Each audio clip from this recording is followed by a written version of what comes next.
నాకు 9th month. ఈ phase కోసం నేను చాలా వెయిట్ చేశాను. బట్ ఇంత మనేదకరంగా ఉంటుందని అయితే నేను ఆలోచించలేదు. ఇది ఒక 2 months పోస్ట్ పోన్ చేసుకునేదైతే కాదు.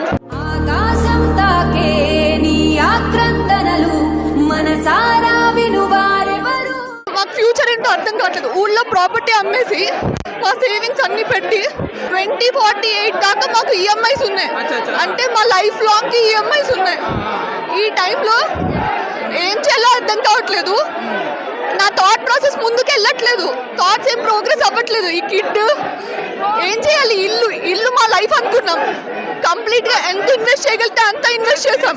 2048 దాకా ఈఎంఐస్. ఈ ఊళ్ళో ప్రాపర్టీ అమ్మేసి వచ్చాం. మా పరిస్థితి ఏంటో మాకు అర్థం కావట్లేదు. థాట్ ప్రాసెస్ ముందుకు వెళ్ళట్లేదు. నేనేం ఆలోచించలేకపోతున్నాను. ఆలోచిస్తే నాకు ఏడుపు తప్ప ఏం రావట్లేదు ఈ టైంలో. ఇంకా నేను ఇంత